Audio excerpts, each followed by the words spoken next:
to Pearls of Wisdom by an awesome, awesome person called Shweta Iyengar. And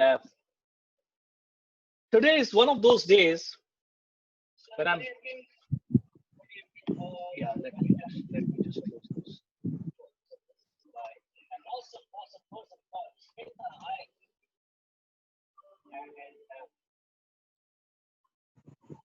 You're not audible. Yeah. Am I audible now? Yeah, you're audible now. Yes. Yep.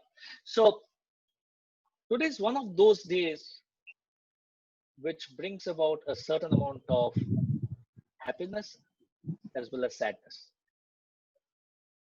The sadness for happiness for the simple reason that over the last 11 days, I've interacted with 10 days, and today being the 11th, I've interacted with some of the most fabulous, fabulous women of India who have done so much. And it only proves that don't judge a book by its cover. They have achieved so much, but they have undergone so much more, both in terms of challenges that life has thrown out at them on a regular basis.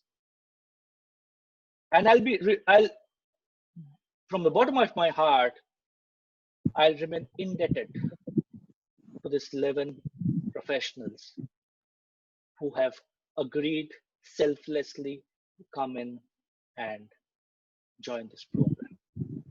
And there have been, most of them are like Shweta. And ladies and gentlemen, here is a lady whom I've never met in my life. Today is the first day I'm seeing her live on a digital platform. And it has just taken me 2 phone calls for her to say yes. And there was never a no. And that is the power of these fantastic professionals. And sadness because it's been a journey for me. So much learning. And today it comes with not a full stop, but a comma. We temporarily stop this series or end this series after today. And I have only gratitude for my participants, and I have gratitude for all who have come and watched our program.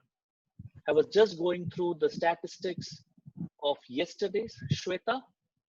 Yeah. Yesterday's lady called Paulmi.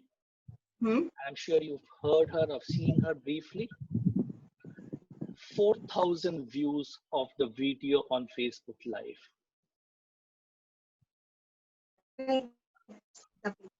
It's amazing.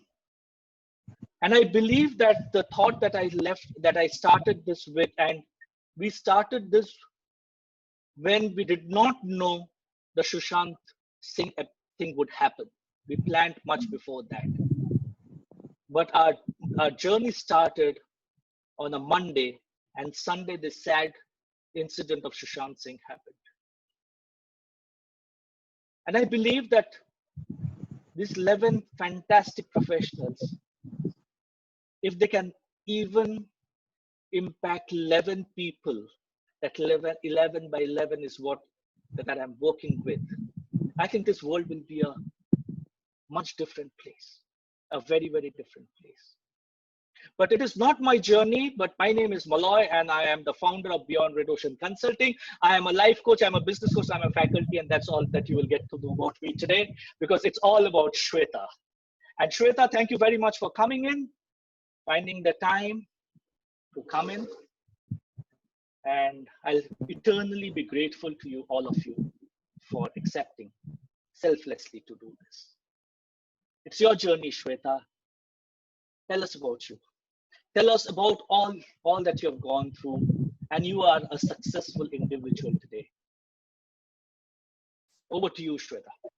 So I'll begin by saying a huge thank you to you, and extremely modest, extremely humble, giving everybody else the limelight, so that though I also met you for the first time face to face online, it tells me a lot about the kind of person you are and the way you like to make the other person feel amazing about themselves so that they can present the best that they have in them. I think that's an amazing quality, and that's a quality which we have to have as an evolving entrepreneur, where we nurture other people's skills and allow them to present the best in them. So from what you just shared with me, I want to start on this note that as much as it's not about you, for you, it's about me. For me, again, it's not about me, it's about each one of you, each one of the viewers who's going to be watching this, because you never know which part of this conversation, this part of a heartfelt story might inspire you, because all of us, like, I'm just another you. So sometimes I might seem like an inspiration, or I might seem like stronger, more successful, more intelligent, or whatever adjective you attribute to the people you look up to. But Yeah. when you get closer to them, when you hear their story, you will know that they undergo the same kind of fears, the same kind of doubts, the same kind of uncertainties that you do. But probably they just try that one more time, they just persist a little longer, and they probably say it with a lot more conviction that this too shall pass. So these are like a few things that I would like to start with saying, because I believe that though every story is different, they're all the same, every entrepreneur is different, yet the mindset of entrepreneurship is pretty much the same. And I know two things that make entrepreneurship work. One is courage. You have to be mighty courageous. And the second one is the grit and the grace that an entrepreneurship has to take both success and failure in their stride and be that gritty. You fall any number of times. If you're ready to stand up that one more time, I mean, you are unstoppable. Because to me, I use the word unstoppable a lot, and it seems like a very, very big word. But to me, unstoppable just means that one little thing, that in any situation, you're not stuck and you're able to take that one step forward. And believe me, that's Absolutely. all it takes. That's all it takes. Absolutely. Shweta, I think you made a very powerful statement even in the first 3 minutes itself. That it's all about them, right? It's all about you don't know what journey everyone is going through.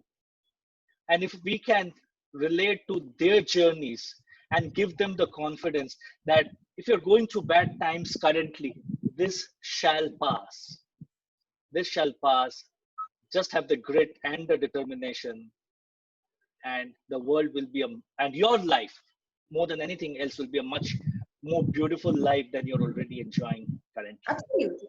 Things that seem terrible today, probably tomorrow they'll be, anecdotes that we'll be sharing at platforms. They'll be the Absolutely. things to giggle and laugh about. So it's about Absolutely. seeing humor in things and being able to, though I don't want to make this very heavy, but I am somebody who thinks very deeply. I think it is about being creating something, building something, and not about instant gratification. So most Absolutely. of the places people go wrong is they look at instant gratification, and it is this instant gratification that somewhere makes them feel I'm not good enough. Because like the other day we spoke about, what is visible is just a tip of the iceberg. Correct. Many Absolutely. times we feel that because I am doing so much and I am not getting it, and somebody else has already got it, so I am not good enough, which is Hmm, absolutely not true. hmm. I mean, it takes a long time. You got to build, you got to fail, you got to learn, you got to try again. And if you just have that, it's the principles are hardly 4 to 5, I think. There are books and books written on it, and there is But so it's much. all about that 4 or 5 principles of life. Absolutely. So tell us about your journey, Shweta. From where did you start? Why are you doing what you're doing? Tell us about your childhood, how you grew up, what kind of family structure. Yeah. So, in fact, interesting stories, and I talk a lot in stories. So, I grew up very, very pampered. I grew up in an extremely middle class family, an Mhm. absolutely middle class family, but a joint family. So, I had my grandparents, I had my uncles and aunts living in my house. and then mom and dad. And I was the first born in the family. So being the first born in the family, I was extremely pampered. So Mm-hmm. what used to happen is, as I was growing up, and I was a very I was a very articulate child. So even in school, I used to be pampered a lot. Even when I used to go to other people's house, because I was articulate, friendly, and so I was pampered so much that somehow I did not realize what life was about. Even though I was from a middle class family, somehow in my head I never realized what life was about. So I remember in my teenage years, life felt very unfair to me. Suddenly, Life had, I had sorry, no, sorry, I didn't catch that sentence. Life was, life felt very unfair to me when I was a teenager. you unfair to you. I felt like that. You felt that. Okay. Yeah, that Yeah. was my perception of life, because Correct. I think Correct. as long as I was in a protected environment and a known environment which adored me and which kind of made me feel larger than life, when I had to go out in the real world, I started feeling that I have to deal with so much and I have to cope with so much. Because in my home, I didn't have to. Everything used to happen my way. Am I audible? Yeah, yeah, absolutely. Please carry on. So I think at that point of time, somewhere I realized that I find everything to be a problem, because that's how I had not seen too many problems, and somebody was always solving my problems for me. And I Mhm. started finding everything to be a problem. And that's when I realized that the only way to have a sane life for the rest of my life is to find opportunities in problems. Interesting. Yeah. Interesting. So So, very learning at a very early age.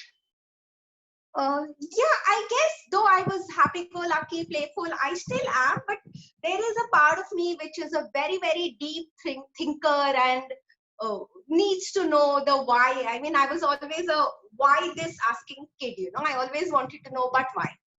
Okay. Interesting. Interesting. Interesting. So, you grew up in Mumbai. Yeah, I grew up in Mumbai. You grew up in Mumbai, Yeah. and how did you? So, what's the kind of upbringing? Like, you're from an entrepreneurial family. No, not at all. In fact, my family does not understand. Even today, I do not think that people around me, uh, I mean my parents or my Yeah. in-laws, they Yeah. still do not know what it means to be an entrepreneur. They have no idea. They have no idea. I mean, they be very No, no, close. understand. No, no, no, understand. Understand. When you say they have They no do idea, not does know not. what it means Yeah. to be an entrepreneur. Correct. So, And I think how did you get I into grew this up journey? yeah, I grew up with constantly hearing that why choose a difficult life. I Hmm. mean, that was the kind of conversation that used to happen in my house. Okay. Why do you want to choose a difficult life? Why don't you do something simple, something more secure, something more stable? So Hmm. and I'm a South Indian, we're Tamil speaking. Okay. So it was like, I don't know, a lot of people from the South or even Maharashtrians could relate to this, where they feel that it we are not born for entrepreneurship. Can So I that, can I can I interrupt you for a minute? yeah, sure. You should ask this for a Bengali, of a Bengali. Bengalis can't even dream that they can be entrepreneurs. Yeah, I can imagine, because Yeah. uh, I don't know whether it is about esteem or somewhere. They also believe that you have to be cunning or you have to be over. Yeah. They believe entrepreneurs are not very nice people also. Correct. Agreed. That also used to come up. You have to have a certain level of ruthlessness to be an entrepreneur. Right. That kind of conversation is what I grew up in, to say that no, entrepreneurship is not a nice place to be. Hmm. Plus, it's not an easy place to be, and we do not have it in us. Hmm. So I don't think anybody ever wanted me to be an entrepreneur, or anybody is super proud. Today, between being a doctor and between being an entrepreneur, I am super proud of being an entrepreneur. Very, Absolutely. very proud. Absolutely. I But totally agree with you. my family member, I don't mean my sister or my husband. I don't mean people of my generation. I mean the parental Mhm. that age. they are more proud that I'm a doctor. They're not proud that I'm an entrepreneur. That doesn't do anything to me. Yeah. Yeah. So like, if I have to tell you, despite that kind of an upbringing, why did I take this path? Mm-hmm. So, that time I didn't realize, but of late and in these last 3 months more than ever, because I've been asking people random questions on random platforms just to understand what is a general understanding and perception of people. You've also seen that I generally keep asking intriguing questions to people and, Correct. listening to what they have to Mm. say. Mm. So for me, many times I find myself doing things because I've said this often that I'm very sensing into things. So I operate out of the way I feel more than I operating out of the way I think. Though I seem like a very logical and goal oriented and to-do list person, but I'm not. I operate out of some kind of passion. So I think I did entrepreneurship because everything else seemed too boring to me. I mean, it just felt like it kept calling me that you got to go there and create, and got to go there and build, and you got to go there and do something that makes you feel excited. Okay. So I struggled for a few initial years, not knowing what exactly I wanted to do, because I did mention I come from an extremely middle class background. So then, neither did I have the money to start an entrepreneurial venture, nor did I have the mindset to borrow and take that kind of risk. My risk taking ability, I think even today I need to work on. Even today I would say that I have very poor risk taking abilities when it comes to money. When it comes to other things, no. So your poor risk-taking abilities, who said? Yeah, I have poor risk taking abilities when it comes to money. When it comes to money. But you are a doctor first, right? Yes. So I will put my money. Huh? So you're a doctor first. I'm a doctor first. Yeah. So you trained yourself as a doctor. Yes. And And then it was not enough for me to be a doctor, because uh, I became very successful in the first few years of medicine practice. Like, I used to have a full clinic. And then I started asking myself every day at the end of the day, what next? This is not all I will be doing for the rest of my life, because it's so monotonous. so tell us about this medicine practice journey that you had. So you specialized into something specifically? Yes, I specialized into medical aesthetics. Okay. So, medical aesthetics is something you do after you do any kind of medical graduation. In medical aesthetics, it is about not just about problem to no problem. So, generally, when people talk about a doctor, they talk in terms of you have a problem, and so Correct. you go and now you don't have a problem, and that's the end of it. But Correct. aesthetics is talking about abundant health. Okay. So it's more in terms of it has an aspiration. So it can be the entire length, it can be from having a problem to solving the problem to making it better to being the best that you can be at that age to being even better than you were 5 years ago in terms of cellular health. Wow. That's quite a knowledge that I'm getting today about medical aesthetics. Now, why this? Why this? What was the motivation? Yeah, because I probably knew that. I read a lot. So then somewhere I read either you can be away from pain kind of a person, or you can be a towards pleasure kind of a person. So No, sorry. Did I hear you said you eat a lot? read a lot. Read a lot. Sorry. My apologies. My apologies. Yeah.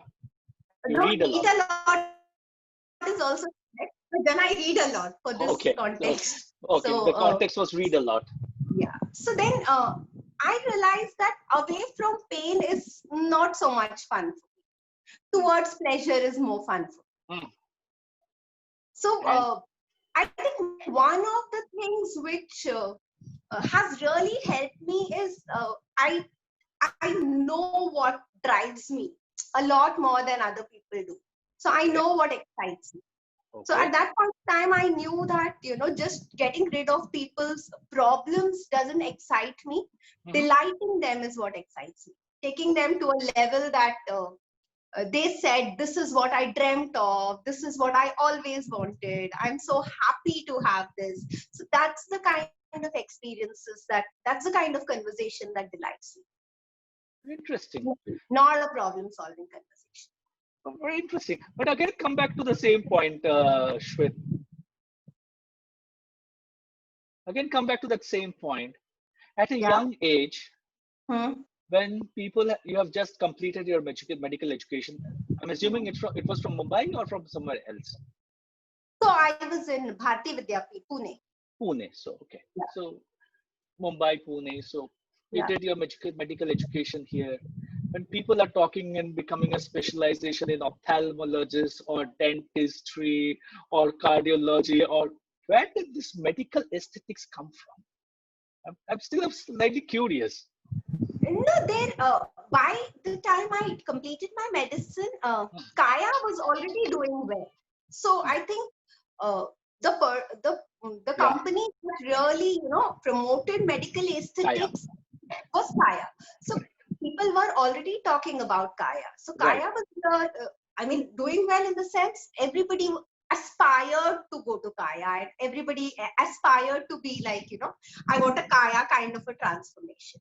So right. that's where I started realizing that whatever I do, I would want to do in the transformational space and not in the uh, now no problem space. Hmm, hmm. So for me, it was not like I told you, even in my teenage when everything seemed like a problem. It seemed like a problem because for me, I had experienced a lot of pampering in my childhood. So if it was not level something, it was no fun to me. Hmm.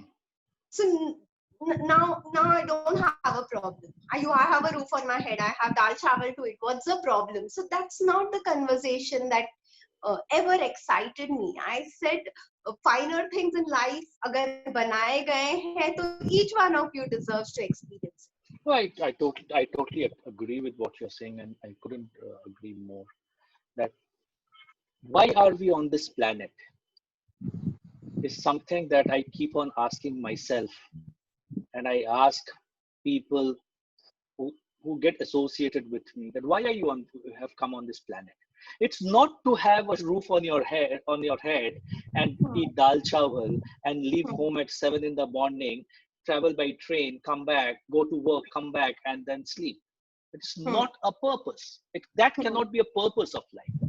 That could Correct. be a means to achieving your purpose of life. Hmm. So what is that bigger purpose of life? I think one of the first person to comment on your on this today's show is our yesterday's guest, Ms. Paulavi. Hmm. Who, yesterday we were talking in terms of goals and purposes of life, and she says that medical aesthetics is something that never ever. It's a very interesting topic for her. She says it's that purpose of life that drives conversations. Right? You want to know more about that other. Otherwise, why go to a doctor? पेट में दर्द Hmm. है, हाथ में दर्द है, पैर में दर्द है, go to a doctor. Hmm. But I think as an individual, it will never challenge you. No, I didn't get your point here. As an individual, if you get a patient coming and complaining to Dr. Shweta, doctor, I have a stomach ache, Hmm. or I have a leg ache, or I have a headache, I don't Hmm. think it will challenge you. It will excite you. No, it will not. It I will mean, not. it two reasons it doesn't excite me. One is because medicine is very static. Yeah. There is, I mean, it is. It's not mathematics, but then there is a mathematical thing to medicine. No, this Correct. equals this, and Correct. this much weight individual, this much. So medicine is very static, and I don't relate to static.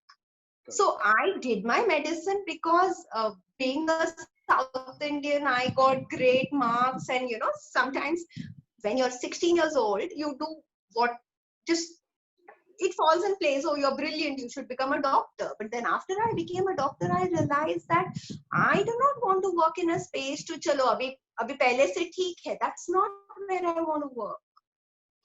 Okay. Sorry to interrupt again.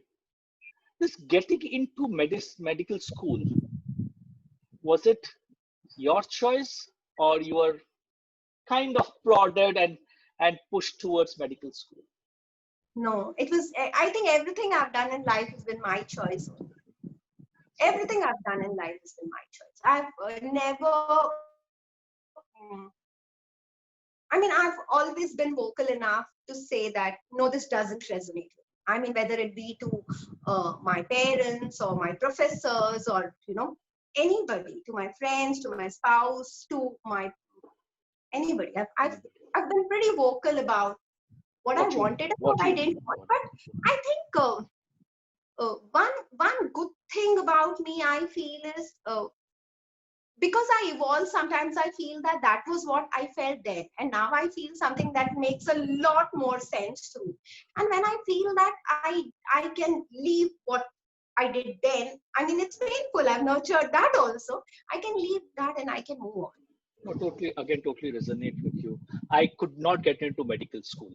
My father wanted me to get into medical school, Hmm. right? And we came from that generation where it was PCB and PCM scores which determined whether you would get into medical school or not, right?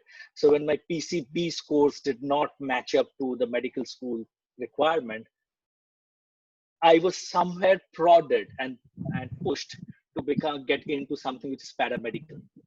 So I'm a Hmm. BSc graduate in microbiology and post graduation in biochemistry, right? I'm a Hmm. biochemist by profession, Okay.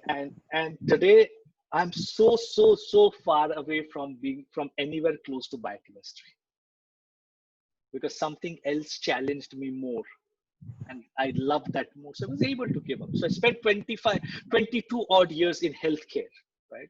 But I Hmm. totally resonate with you that the ability to give up something, because what decision you take at any point in time is based on the information you have then at that Absolutely. point in time. Absolutely. That's the reason, that was the kind of exposure I had when I decided to do my medicine, because I just knew those many choices, and that made sense at that point of time. So later on, when I decided that no, I want to more be an entrepreneur, and I want to, like, now I have doctors working with me, and I most of my day goes into managing how to make things faster, simpler, easier, rather than doing the nitty gritty work, Correct. because that's what I enjoy doing. But I don't blame myself for the choices I made, because that was the best I could do with what I knew then. No, agree totally. And I think people should stop regretting what they did, Absolutely. because you did that because for whatever reason you did that.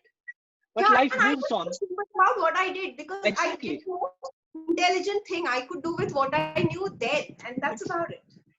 exactly. Slightly serious question, Shweta. Hmm. You're intelligent, right? You're Hmm. super intelligent. But there's so many other super intelligent people in Mumbai, Pune, from where you did your medicine. Hmm. Hmm. What if, Hmm. what if, Hmm. and today in hindsight, what if you had not got a medical seat? Because it's a highly competitive space, the number of seats are limited, Hmm. and there are other great people who have maybe have somebody who has lost out to you by 1 mark, right? Correct. It can happen. It can, like, that's life. So what would you have done if you had not qualified to become a doctor? So, I think now, in context to the COVID, I have definitely discovered that, I mean, it doesn't matter when what I would have done. I think it's knowledge is the way you use the knowledge you have, and the attitude to doing learning, more than doing learning, also the attitude to the commitment to what you declare that you want to do. I think those are the things that make people successful, not the degree they have, Hmm. or not the intelligence they have, or not even the language they speak. I mean, a lot of people compliment me on the choice of my words sometimes, and they say we love the language you speak, but I think that's one of the least important parts of communication. Correct. So Absolutely. yeah. Ab- So I think it's something very beyond, what, like I often say when people, when I talk about entrepreneurship also in many forums or even among friends, people rate intelligence and so many other things as important to entrepreneurship. Whereas I think entrepreneurship is so much about courage, and nobody talks about courage. Because you are successful at doing what you're doing because you have the courage. So many people, if you ask 5 qualities that an entrepreneur must have, I don't think people list courage at all. But courage is such an important It quality. is the most important thing. Absolutely. And okay, so how long did you practice somewhere else before you decided to get into medical aesthetics? And So, uh, what I did before I did my course in medical aesthetics for 7 years, I was doing a kind of a general practice, uh, kind of a family physician right. role. And Okay. then in that time, I realized, even right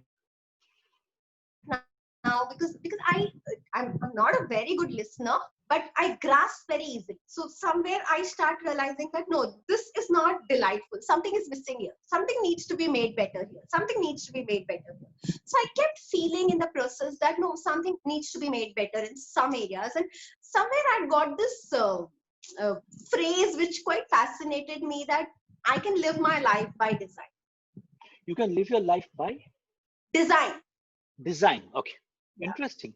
Very Yeah. So interesting. I was like, when people used to say नहीं अभी इस field में तो ऐसे ही होता है, इसमें तो ऐसे ही होता है, if you have money then how you will have time, मगजमारी तो होता ही है. So when people used to say that this is how it is, I used to say कि no, it possible, but then I can make certain changes according to how I want it to. Of course it will require investment. I will need to make it happen that way, but I believed I could live my life like that. Interesting. So And then that's the when I and that's when started. the entrepreneurial journey started. Yeah, I think I always did things differently. I mean, if you ask, I don't know how you define an entrepreneurial journey beginning. Like somebody said that everybody is a technician before and then they become an entrepreneur, kind of. I think one conversation which both of us were a part of, there was a comment like that. You start as a technician and then you become an entrepreneur. Today, I delegate all the medical work also to other doctors, but at some point of time, I used to do it myself. No, So I don't I did not mean the technician entrepreneurial definition, because know. that's a different discussion we can have with a lot of technicians who can't become entrepreneurs. What I meant by the journey was Hmm. this general physician practice that you are having. Was that also part of another association, another organization, or you were doing it independently? No, I never worked. In fact, I have never received a salary ever, or I have never been a part of a predefined structure.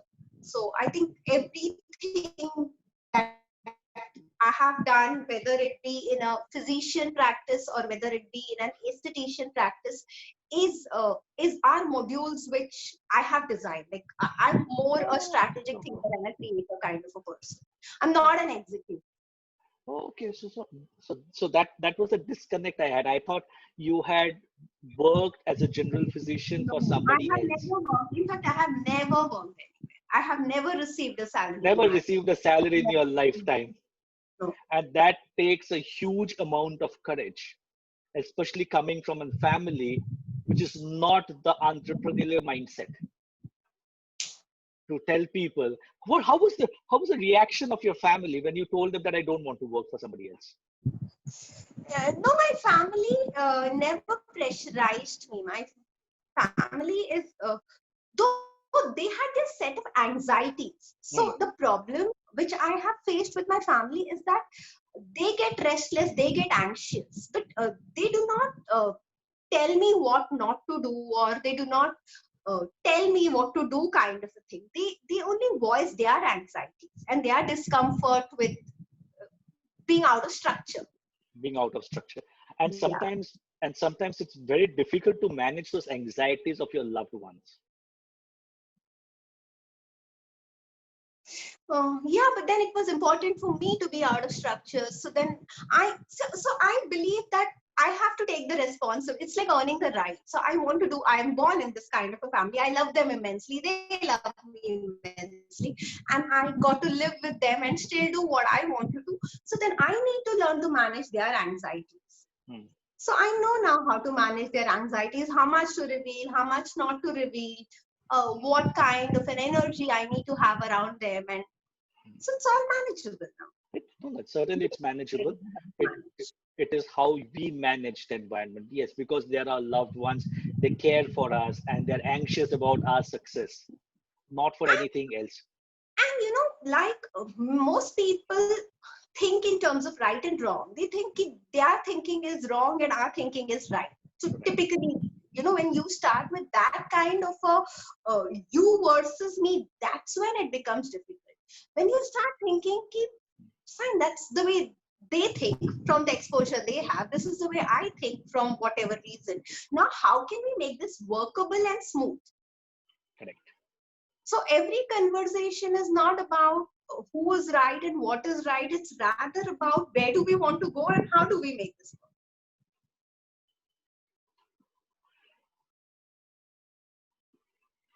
So I have to keep a tab on that Facebook Live because so many people are joining in and so many people are commenting on that. So how did you mentioned a very interesting tagline for me, and I want you to talk more. I'm not going to tell the world that tagline that you shared with me to remember. The design one? Yes. Yeah. So I want you to talk more. How did that come about? So again, I think our strengths become our weaknesses and become our strengths all over again. Yeah. So I was a very pampered kid.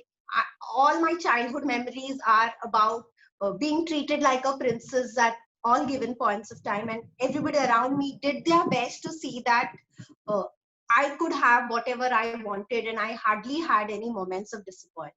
So that's how I grew in the initial years of my life. And then when I had to deal with the world, it wasn't the same. I mean, I still even my teenage was very, very good, but then since I came from this overprotected family which gave me an illusion of whatever you think and whatever you want will be given to you. So Mhm. then when I had to adapt with other colleagues, when I had to you know uh, even if there was a deadline for submission and I say I'm not going to stay up and do this, and if my professor said no, you got to submit it, otherwise I'm going to cut your 5 marks, I told him this is Mhm. unfair. Mhm. This is not how I see my world. I mean, if I'm sleepy, I will sleep, no? So I was very unrealistic at that point of time and in my so so that's when I learned to I said now I'm used to having things my way. And that's how I like it. But then that's my family and that's what they've given me. Now, if I want the world to give me that kind of a privilege, I got to earn it. Correct. Because that's the kind of life I have tasted it. In fact, yesterday I put up a quote which says that once you've tasted the sky, you'll never stop looking up. So fortunately or unfortunately, I have a taste of the kind of life which says that I will get whatever I desire. But as I grew up and as I wanted to get it, not just from my family, but the rest of the world, I knew that I had to earn it then. Why would you give me what I want? So was it a some kind of unlearning that you had to do? Yeah, What was it some kind of mental calibration that you had to reset? That so So I think it I have gone through I know. I mean, only when people go through it, they'll realize it's some kind of a sweet pain that, when that whole thing snaps, you believe in something so strongly, and then you realize that this is not the belief that serves me anymore. Because it's very interesting you're saying this. One of the biggest challenges that I see in today's generation, and your today's generation, I am slightly older than you. One of the major challenges that I've seen in today's generation is the kids getting things on a platter, Yeah, right? yeah, Most of it coming out of guilt from on the parents, that I'm not able to give time. yeah. They're also struggling with their work, and probably not in the COVID, but when I live in Thane, and I know Hmm, people who commute 2 to 4 hours a day and then hmm, spend 8 9 hours at workplace, hmm, right?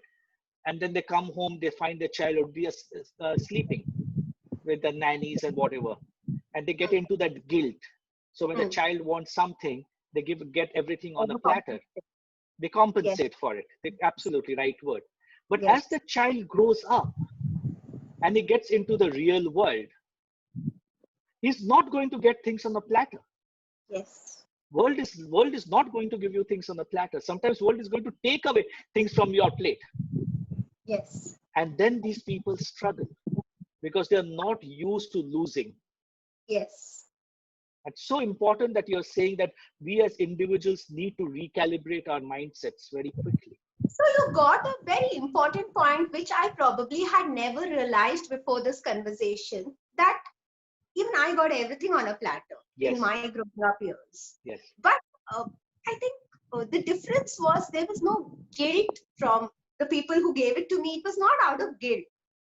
It was because there was abundance of people and there was no other kid to pamper. mm, No, I came from a very loving, caring, well-connected family, and there was no other kid to pamper, and right, one articulate, responsive kid comes into the family. So I correct, got everything, but not out of guilt, because there was a space of abundance in my right, house. right. So yes, I struggle. But if you ask me, how would I treat another human being? Will I do the reward punishment thing, or would I do the unconditional love abundance thing? I would do the unconditional love abundance thing, because it has made such a positive impact on my self-esteem. I will not be able to describe that. I mean, the kind of confidence I have to fail and know that it's an abundant world and I'll be fine. I don't see people have that kind of confidence. I totally agree with you. But I want you to focus some on the other aspect, which you mentioned, that it's not about what you get in life, Hmm. but at some point in time when you are out there in the field, in the market, if I can use that word, where Hmm. there are other organizations, you're either an employee or you're running your own business or whatever you're doing, you need to earn that right to get, Yes. right? See, You are not going to give because the world is giving to you on a platter. I was loved by my family because I was a part of the family. Because it was a given to me, right? I mean, we all love our children, so that's Yes, that's the reason they love me. But I knew if I wanted to get this kind of love from everybody else around me, I knew that I need to make that kind of impact to their life also. I mean, I got to earn the right. So, in fact, I was academically very, very intelligent in school. I used to top the class most of the times. And on retrospect, I think I was very naughty. I was very rebellious also. So, I think I used to study and get those marks because I wanted to not get punished every time I get naughty. Because most of the times, my principal used to say, "But she's a good student. Don't bother her." don't bother her. Let her do what she wants. Yeah, So you get yeah. that So extra that's my leeway life by design. That's my life by design. I mean, you better pay the price in advance and then live your life by design. for everything in life. You have to pay a price. And pay it in advance. I mean, You don't so either don't pay it in stand advance. to If pay it when I don't pay it in advance. I think the authority you get to live the life is different. and if you're not going to pay the price in advance, you have to pay the price at a later date, and that could be very, very painful. Exactly. And probably that, like if I have paid the price in advance, I think the entire, what do you call, the authority or the kind of extra, I've paid in advance, I have a booking. So, Yeah, you have a so booking. it's, I think, yeah, Now you can do, so you can do whatever you want to do with that booking. whatever I want to do with it. So Yeah. I'm free for it. Now, this other mission that you keep on talking about, Hmm. the power of being awesome inside out. Yes. And I saw that in one of your Facebook posts also today. Hmm. Right? What is that mission all about? So basically, people feel that aesthetics is about, you know, removing your tan, or aesthetics is about looking beautiful. So somewhere for a lot of people, aesthetics is something very, very superfluous. Hmm. So it's vanity for a lot of people. But to a lot of other people, including me, it's never been. So in fact, aesthetics is responsibility. Aesthetics is a mindset, and being the best version of yourself is something that each one of us needs to commit to be. So we say the way you do one thing is the way you do everything. So when you learn to respect the way you look in the mirror at any age, you learn to respect a lot of other things, whether it be skin, hair, body shape. See, these, like you say that, like you said, in business coaching excites you because the results are visible. Correct. Similarly, in immunity दिखाई नहीं देता है, but aesthetics दिखाई देता है. Correct. मेरा skin glow करता है, ये दिखाई देता है, but मेरा Correct. immune system कैसा है, ये दिखाई नहीं देता है. But actually, a skin glow is a reflection of how my immune system is. Absolutely. So people don't get that connect. So if you're strong from inside, There is no other way. there's no other way. Both mental and physical, I guess. Yeah, mental, physical, emotional. Emotional, everything. Emotional, big time, I think. Big time, absolutely big time. And I think if I can draw a thread or draw a similarity between what most of you have said in the 11 sessions that we had, and all of you who have, okay, some of you did not have a great childhood, in the sense, not an abundant childhood, but that's okay. That is okay. It's all the upbringing. It's a result of that upbringing. One thing that Yes. all of you have said is success is all about Mhm. how do you become a better version of you constantly. Yes. That's the only measure of success. I have said this, and many times I see a lot of entrepreneurs. I in fact associate with a lot of entrepreneurs, and many times I see that though they have achieved a lot of things, they feel very restless on the inside. I've had some of them say that now I've grown 2x, and now I'm bigger than my brother. Sometimes they come up with those kind of stories that I'm thrilled today because my brother's company did 1.5 times growth and I did 2 times growth. And I think you've got the whole game of Game entrepreneurship. wrong. You've got the whole funda mixed up. Not only entrepreneurship, I think, I'm sorry to interrupt, but I think the whole fund of life mixed up. Not right, wrong. Life kind mixed up hai. Whether you're I an mean, entrepreneur or you're an employee somewhere Yeah. professional, how does comparing salaries and my cars and my size of the house matter? But that's unfortunately, that's how a lot of people are. I agree. Totally agree. Please carry on.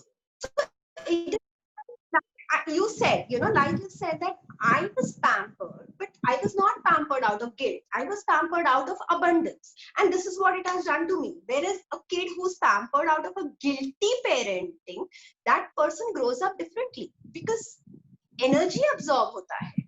So ask yourself, is entrepreneurship making you a better person? Is it making you a healthier person? Is it making you a happier person? Is it making you a more pleasant person to the people you love? If it's not, then you've moved up somewhere. What would you tell, see, these children who have gone abundance out of guilt, unfortunately, it is not their fault. they have got because of a guilt of somebody else, a mistake of somebody else. What No, would that's your a mess? smart mistake. Jiska guilt tha, it's not their fault either. It's not I their mean, fault either. Absolutely agree. it's the way it Absolutely is. agree. It But is. but aaj that child is grown up, right? Hmm. And he's facing the real world.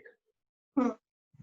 Unlike you, he's probably been on the wrong side. He's got things because, and he felt he could probably negotiate and get some more things in during his childhood. And negotiate is a word that I'm going to use very powerfully out here, because as a Hmm. child you negotiate, right? Yes, yes, yes. आज वो negotiation काम नहीं हो रहा है Hmm.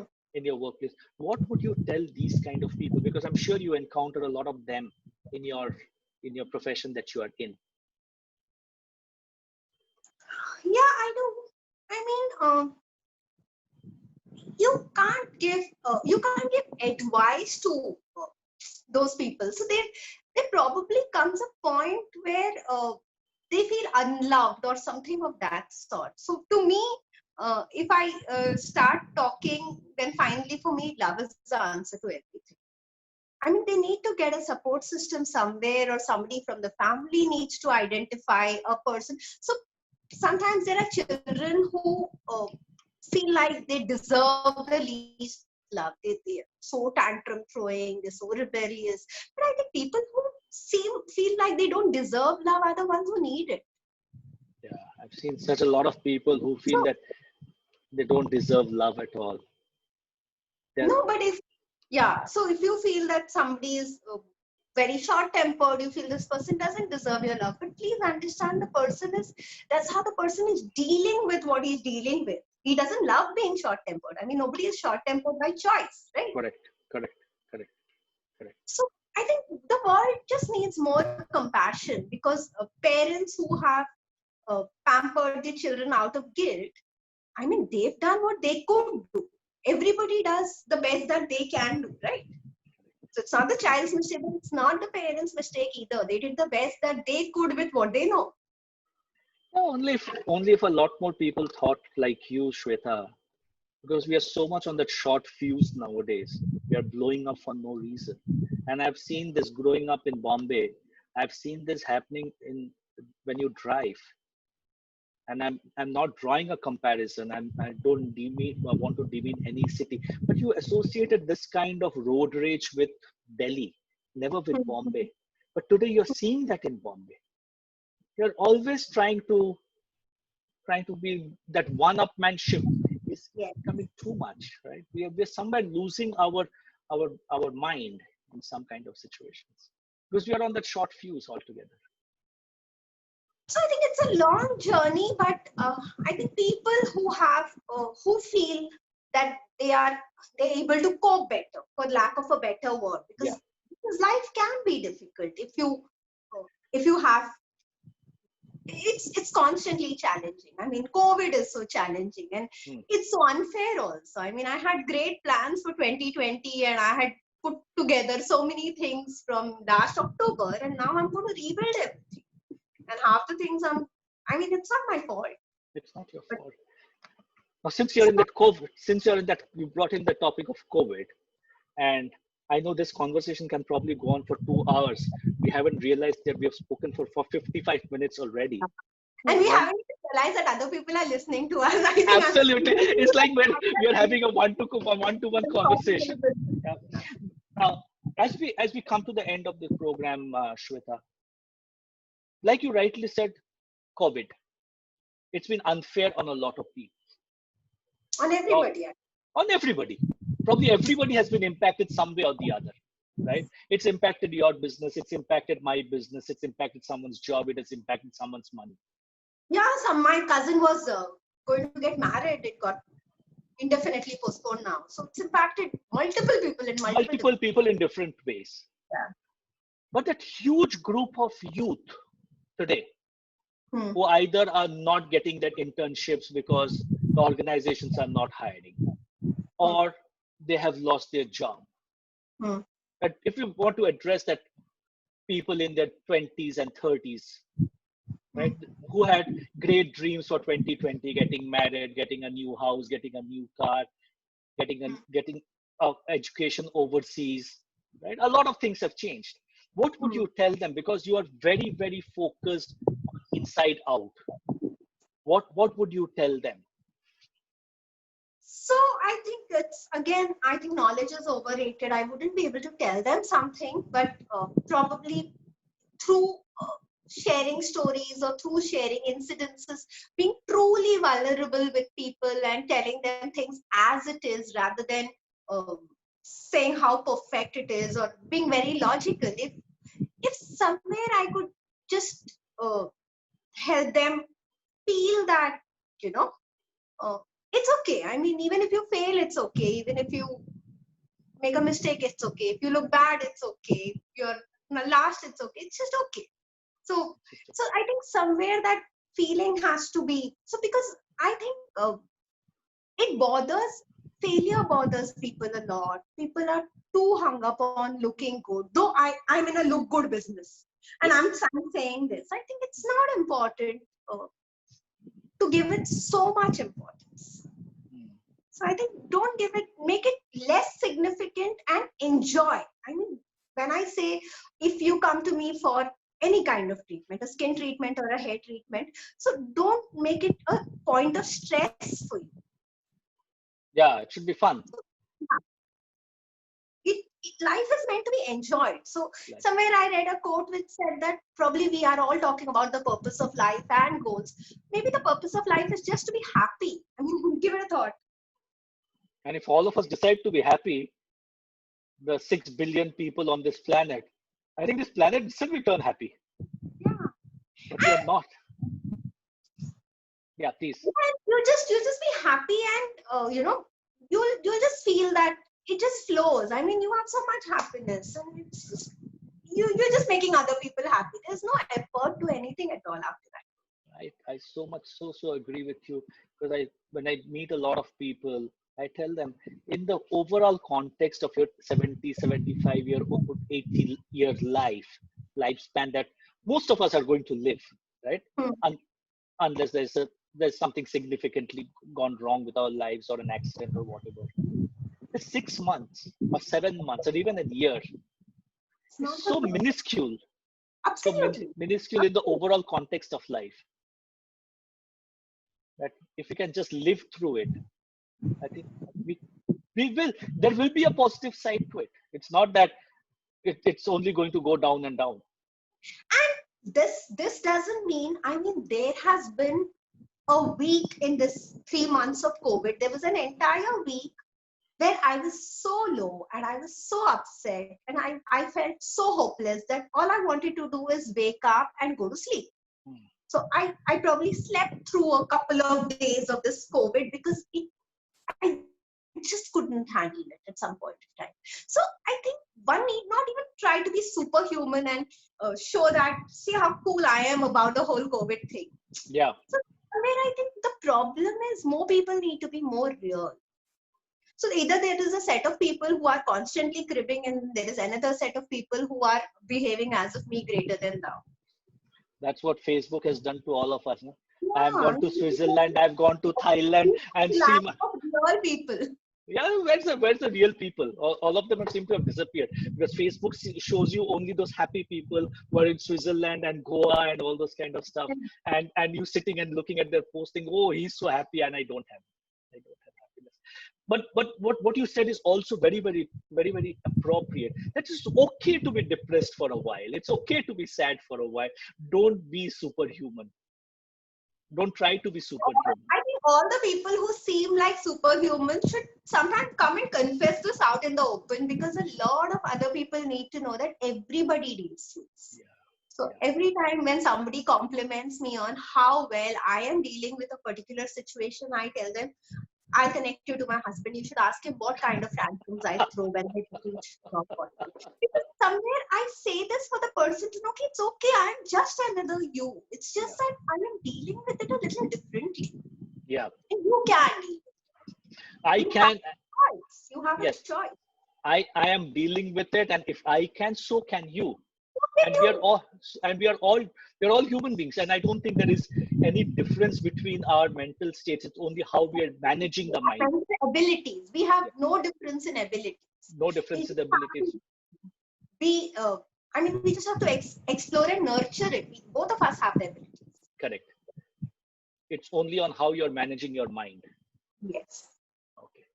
Shweta, it's an hour that I've been talking to you, and I'm sure we can go on and on and on talking about the various aspects of life, but everything needs to come to an end, even if it's a comma. Yeah. So now season two of this amazing journey you started. I wish Yes. you all the best for the season 2. No, before that, I have a question for you. Yeah. I still have a question. Mm. And the question is, Shweta, you have achieved quite a lot. And I'm not saying you have achieved everything in life. You've achieved quite a lot. You had planned to achieve a lot in 2020, which now needs to be recalibrated because of the uncontrollable, unforeseen circumstances. But what is that goal and purpose that is driving you going forward?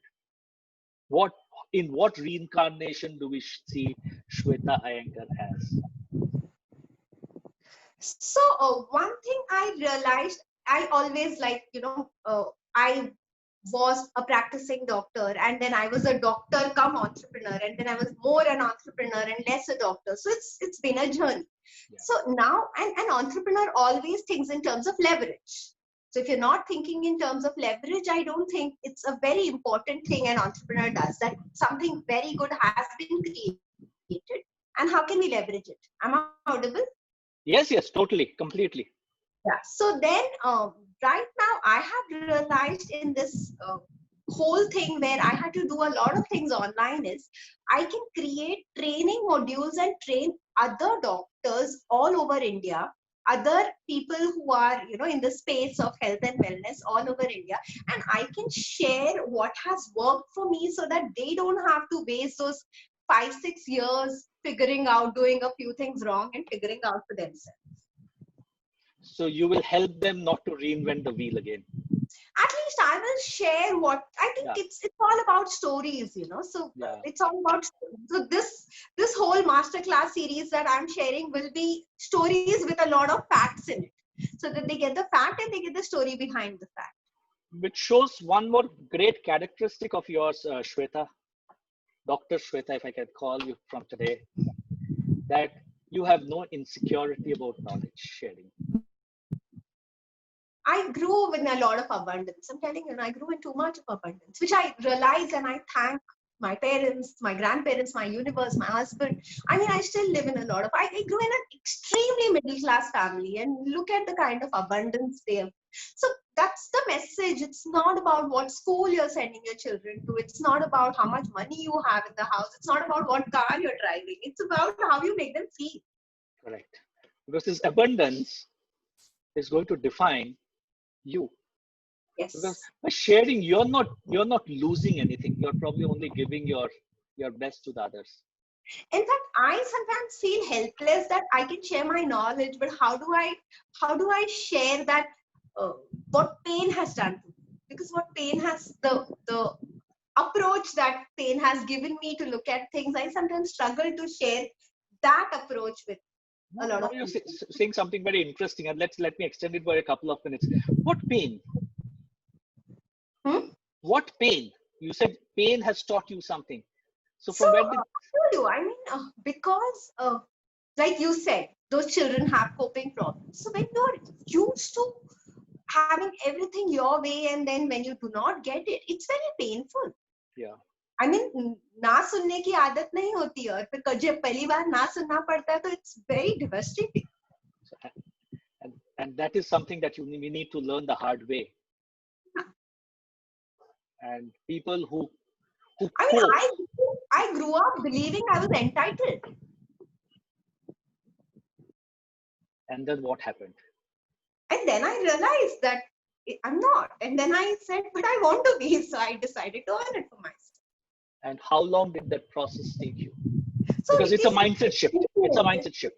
No, it's a continuous process. I mean, if I have to earn your respect, I'm working for it. It's an ongoing process. No, that's okay. That you have now learned that you are not going to get, you're not entitled to respect. I'm not I can get whatever I want, willing, provided I am willing to give what it takes to get that. Yeah. As simple as that. So that learning process must have been very critical for you, that I am not entitled to get everything on a platter, Yeah. right? Can you define any time frame that it took me, that because it's painful, because it's extremely Yeah. painful, and a lot of people don't get out of it. You got out of it A very lot of quickly. people don't get out of it. A lot Don't of get out people. of it because they feel they're entitled throughout their life. And when people, when they get into, uh, they don't get what they want, they either rebel or they get into depression. Wrong means. People get it through wrong means. When people want the attention and they don't get it, they do notorious things many times. Amazing. I think you're leaving behind, Shweta, with a very powerful message that we we may feel we are entitled to a lot of things, but every single day we have to earn the right to get that entitlement. Rather, I would say, please believe that each one of us is entitled. Each one of us. But then we just have to do what it takes to claim it. I mean, you are entitled. You're Rather than, entitled, no, absolutely. I'm not entitled and I have to compromise. I mean, why? You are entitled, but then there is a price. It comes at a price. It And comes it's as a, not so difficult. and it's not difficult. Really, it's not difficult. I accept it.